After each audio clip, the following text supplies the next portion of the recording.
Kumusta kayo lahat mga taga-subaybay? Lalong-lalo sa mga dakilang nanay. Pasensya na. Medyo, ah, ah, ano lang po, may naalala lang ako. Batiin ko muna ang Happy Mother's Day sa lahat. Ang pag-usapan natin, paano magiging happy ang isang nanay?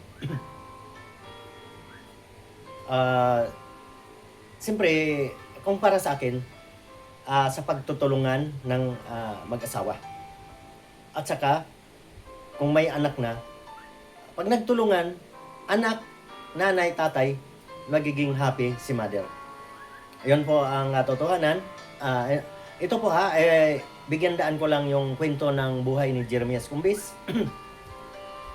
Pasensya na, inay. Nung mga panahon na inantay mo ako, at ikaw ay nawala na lang sa mundo na kakaantay sa akin. Pero, ay naisip ko po kasi, inay, pag umuwi ako nung mga oras na yon, baka kung ano mangyari sa akin dahil po sa mga problema na hindi ko sinasadya. Pasensya na po. Ngayon na nasa ibang buhay ka na, ibang mundo, maintindihan mo kung paano natiis ka ng anak mo. Pero sobra pong pagtitiis ko rin, inay, na hindi ako nakauwi dahil po nga sa mga problema na hindi ko sinasadya. Pero wala na po yon.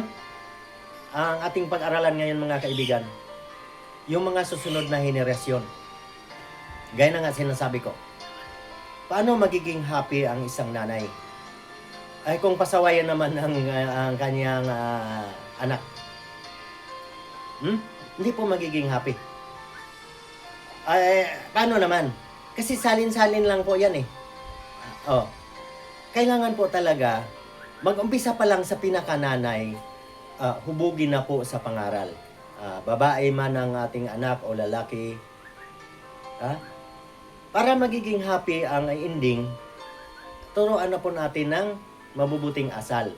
At unang-una, yung kabuhayan, kailangan turuan po natin maghanap buhay. Para kung babae man ang inyong anak ay magiging happy siyang mother. Hindi laman po yan sa aking nanay eh. Yung nanay ko, di ba? Nasawi na siya. Inantay nga niya ako. Ang ibig sabihin, mayroon din po akong kabiyak. Ang nanay ng aming mga anak. Marami din pong pinagdaanan. Ganun talaga mga pagsubok. Pero sa tingin ko, sa nangyayari ngayon, sa pagtutulungan namin, sana may awa ang Diyos, magiging happy, magiging happy na nanay. Kasi yun lang naman po ang kasayahan ng isang tao. Pag nasubaybayan mo yung anak, maganda ang trabaho, di ba? Hindi nagpasaway sa mga nanay. At ang mga tatay hindi dapat magpasaway sa mga nanay. Isa din dahilan yan na hindi magiging happy ang mother. Sige, hindi natin habaan ng kwento. Kung sino man nakakakilala sa akin, parang nabago ko na ang aming buhay dahil sa aking diskarte. Pagtsatsaga, pagsisikap. Yun lang po para magiging happy lagi ang Mother's Day. Pagtutulungan ng mag-asawa. At hubugin sa pangaral ang mga anak. Para magiging, kung babae man yan, magiging happy mother din yan. Hindi broken family. Kasi paano magiging happy? Paano mo mababati ang iyong nanay kung broken family? Kung nakailang kapartner na yung iyong nanay, hindi matatawag na happy mother yun. Di ba? Malungkot yun. Kaya po, para magiging happy ang ating buhay, Mother's Day man o hindi, ingatan po natin ang ating bawat hakbang at dapat sumunod po tayo sa kagustuhan ng Diyos. At kung tayo may pagkakamali, lahat naman tao nagkakamali, babaguhin po natin